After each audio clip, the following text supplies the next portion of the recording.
ගරු ජීවන් තොණ්ඩමන් මන්ත්‍රීතුමා ඔබතුමාට විනාඩි 6ක කාලයක් තියෙනවා. கௌரவ தலைமை தாங்கும் உறுப்பினர் அவர்களே, எனக்கு முன்னால் பேசின உறுப்பினர் அவர்கள் சொல்லியிருந்தார் மக்கள் ரொம்ப நிம்மதியாக இருக்காங்க, திருப்தியாக வாழ்கிறாங்கன்னு. அப்புறம் எதுக்கு இந்த அவசர கால சட்டம்? எனக்கு அது புரிய மாட்டேங்குது. அதே நேரத்தில் ஒரே ஒரு விஷயம் நான் இங்கே இருக்கிற ஆளுங்கட்சி உறுப்பினர்கள் கிட்ட சொல்கிறேன். நீங்கள் சொல்கிறீங்க நாங்கள் தான் அரசியல் பண்ணுறோம். எனக்கு தெரிஞ்சு இங்கே இருக்கிற கட்சி தலைவர்கள் அனைவருமே மக்கள் பிரச்சனையாக பேசிகிட்டு இருக்காங்க. ஆளும் தரப்பினரை பார்க்கும்போது எனக்கு ஒரு வேடிக்கையாக இருக்குது. காரணம் என்னென்னா, மூத்தவர்கள் நான் பேச விரும்பலை இந்த இடத்துல. ஆனால் புதிதாக நியமிக்கப்பட்ட ஆளுந்தரப்பு இருக்கிற பாராளுமன்ற உறுப்பினர்கள் எப்போ மைக்க பார்த்தாலும் உடனே ஆரம்பிச்சிருவாங்க. தேசிய மக்கள் சக்தியின் அரசாங்கம் போல எந்தவித அரசாங்கமும் கிடையாது இந்த உலகத்தில். ஆனால் உண்மையான விஷயம் என்னன்னா, நாங்கள் கேட்ட கேள்விக்கு நீங்கள் பதில் சொல்ல மாட்டேங்கிறீங்க. காலையில் கௌரவத்துக்குரிய சமந்த வித்யாரத்னா அவர்கள் இங்கே இருந்தார். நான் அவர்கிட்ட ஒரே ஒரு விஷயம் தான் முன் வச்சேன். அவங்க சம்பள பிரச்சனை சரியாக கொடுக்குறோமான்னு ஆளுந்தரப்பில் இருக்க அவங்களோட உறுப்பினர் ஆளுந்தரப்பில் இருக்க அவங்களோட அமைச்சர்கிட்ட கேள்வி கேட்குறாங்க.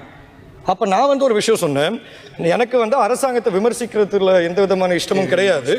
ஆனால் என்னை பொறுத்த வரைக்கும் மனித உரிமை ஆணைக்குழு சொல்லியிருக்கு, சம்பளம் விவகாரத்தில் அரசாங்கம் தவறு செஞ்சிருக்கு, சரியான முறையில் மக்கள் கிட்ட அந்த சம்பளம் போய் கிடைக்கலன்னு.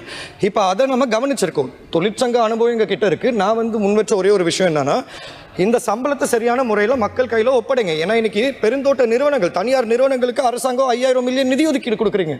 அவங்க சரியான முறையில் அதை மக்கள் கொடுக்குறாங்களா இல்லையானு உங்களுக்கு எப்படி தெரியும்? அப்படி இருக்கும்போது அதை கண்காணிக்கிறதுக்கு ஒரு குழு கட்டாயம் தேவைப்படுது. அது மட்டும் இல்லாமல் கௌரவ ஜனாதிபதி அவர்கள் நுவரெலியா மாவட்டத்துக்கு வேவண்டன் தோட்டத்தை பற்றி, குறிப்பாக வேவண்டன் தோட்டத்தை பற்றி பேசியிருந்தார். அங்கே மக்கள் கஷ்டத்தில் இருக்காங்க, அவங்களுக்கு கட்டாயம் நம்ம வேலை செய்யணும்னு. சரி, இன்னைக்கு அந்த மக்கள் அந்த பகுதி, என் சொந்த ஊர், அந்த பகுதியில் ஆர்ப்பாட்டம் பண்ணிட்டு இருக்காங்க அரசாங்கத்துக்கு எதிராக. ஏன்னா அவங்க சொல்கிறாங்க, நாங்கள் முன்வைக்கிற கடிதம் எதுக்குமே பதில் இல்லைன்னு. இன்னைக்கு உங்களுக்கு பிடிக்குதோ இல்லையோ, பெரும்பாலான மலையக மக்களை பொறுத்த வரைக்கும் தித்வா சம்பந்தமாக எந்தவித முன்னேற்றமும் கிடையாது. இந்தியா வீடு திட்டம், கௌரவத்துக்குரிய பிரதி அமைச்சர் அவர்கள் சொல்றாரு, தித்வா புயல் சம்பந்தமா வீடு திட்டத்தை பத்தி கேட்கும்போது கௌரவ பிரதி அமைச்சர் சொல்றாரு, மலையகத்தை பிரதித்துவப்படுத்துறவர், கைவிடப்பட்ட வீடு திட்டத்தை நாங்கள் கட்டி எழுப்பியிருக்கோம். எனக்கு ஒரே ஒரு கேள்விதான் இருக்கு, யார் கைவிட்டா? வாங்க நான் பிரதி அமைச்சருக்கு ஒரு அழைப்புதல் வர்றேன். நாங்கள் 2 பேரும் டெல்லிக்கு ஒரு ஃப்ளைட்டை போட்டு நேரடியாக போய் கேட்போம், யார் கைவிட்டானு, உண்மை வெளியே வரட்டும். இடைநிறுத்தப்பட்ட வீடு திட்டத்தை கட்டி எழுப்பினது ஜீவன் தொண்டமான். நான் அமைச்சராக இருக்கும்போது ஒரு வீடின் விலை எவ்வளோ நீங்கள் யாராச்சும் சொல்ல முடியுமா? 550 சதுரடி.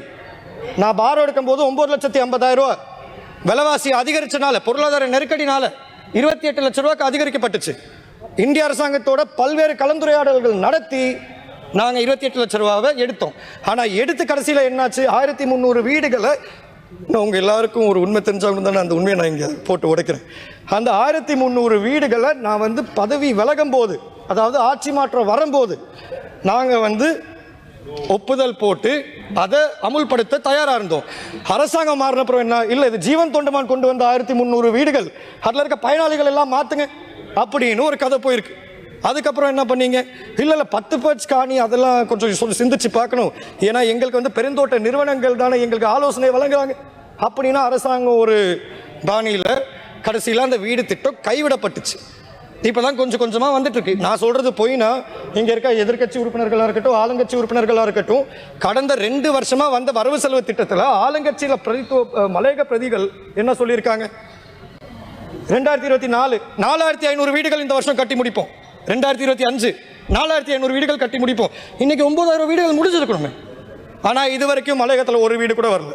ஜனாதிபதி அவர்கள் தித்வா முடிஞ்ச பிற்பாடு அவர் ஒரு கமையில் இருக்க, ஒரு கிராமத்தில் இருக்க ஒரு சாதாரண வீட்டுக்குள்ளார போய் நாங்கள் கட்டின வீட்டில் நாங்கள் சாப்பிட்றோன்னு சொல்கிறார். சரி, மலையகத்துக்கு வாங்க.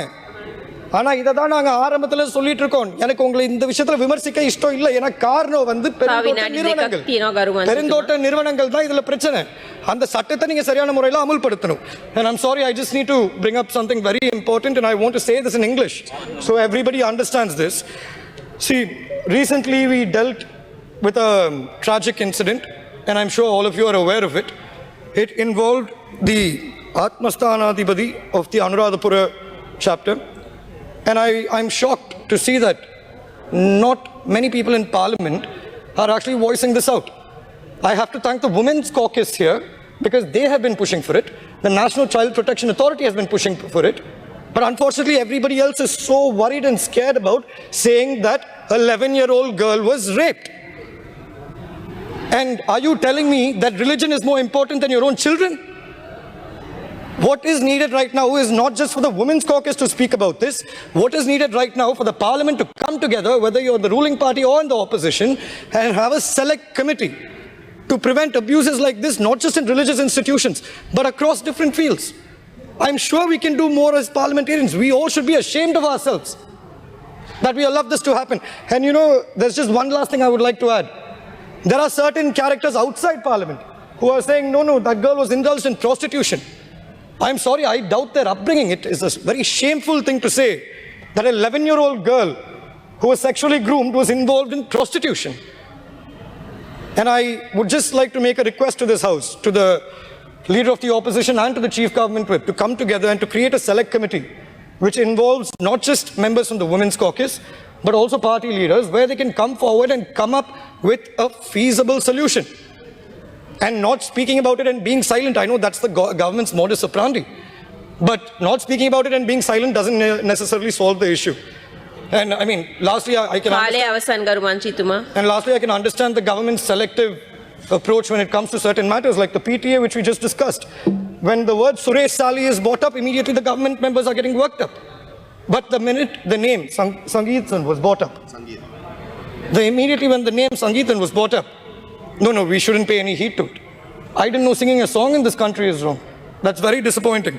And sorry, just one last thing I might have to add. I technically had 7 minutes. இந்த சம்பள பிரச்சனையை பொறுத்த வரைக்கும் நான் ஒரே ஒரு விஷயம் தான் இந்த இடத்துல சொல்ல விரும்புகிறேன். சம்பளம் இன்னைக்கு மலையக மக்களுக்கு தெரியும், சரியான முறையில் சம்பளம் அவங்களுக்கு போய் சேர மாட்டேங்குதுன்னு. இன்னைக்கு கிலோ கணக்கை கூட்டியிருக்காங்க. அதான் உண்மை. வேலை சுமை அதிகரிச்சிருக்கு. ஆனால் இன்னைக்கு மலையக மக்களை பொறுத்த வரைக்கும் ஏண்டா வாக்களிச்சோன்னு நினைக்கிற ஒரு நிலைமை வரும். இதை நான் சொல்கிறதுக்கு நீங்கள் என்ன திருப்பி சொல்லுவீங்க என்னை பற்றி? இல்லை நீங்கள் இவ்வளோ காலமாக ஆட்சியில் இருந்தோம். நாங்கள் ஆட்சியில் இருக்கும்போது பல்வேறு வேலை திட்டங்கள் கொண்டாந்துருந்தோம். ஆட்சியில் எந்த நாள் தான் எங்களுக்கு தெரியுது பிரச்சனை அரசியல் பிரச்சனை பெருந்தோட்ட நிறுவனங்கள். அதை வச்சு யார் அரசியல் செய்கிறான்னு அனைவருக்குமே தெரியும். காலம் அதுக்கு பதில் சொல்.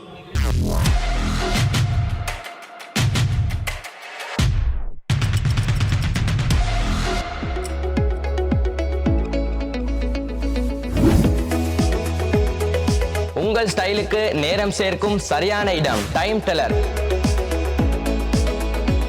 நீங்க வாட்ச் பிசினஸ் செய்யறவங்களா இல்லாட்டி செய்ய பாக்குறவங்களா, உங்களுக்கு நாங்க பெஸ்ட் விலையில பெஸ்ட் வாரண்டியோட பெஸ்ட் ஐட்டங்கள்ல நிறைய மோர் தென் வெரைட்டிஸோட தரத்துக்கு நாங்க ரெடி ஆகிறோம். எங்கள்கிட்ட எல்லா ஐட்டமும் வாரண்டியோடையும் வரும், நல்ல ஐட்டமும் மீக்குது, அதே மாதிரி லோ பிரைஸ்லயும் மீக்குது. ரிட்டைல் எடுக்கணுமெண்டா ஒர்க்கிங் கஸ்டமரா இருந்தீங்கடா நீங்க வாங்க, நாங்க ஹோல்சேல் விலைக்கு உங்களுக்கு ரிட்டைல் தருவோம். எங்களோட கடை இருக்குது பெட்டால 2nd Court Street நம்பர் 54 மார்க்கெட்ல, சரியா கந்தரோட்டைக்கு சரியா ஆப்போசிட்ல இருக்குது. கடைக்கு நீங்க சாமான் எடுக்கானி பரவாயில்ல, சும்மா விசிட் பண்ணி பாருங்க. என்னோட கான்டாக்ட் நம்பர் 0768782482418. செய்திகளை உடனுக்குடன் தெரிந்து கொள்ள உடனே சப்ஸ்கிரைப் பண்ணுங்க.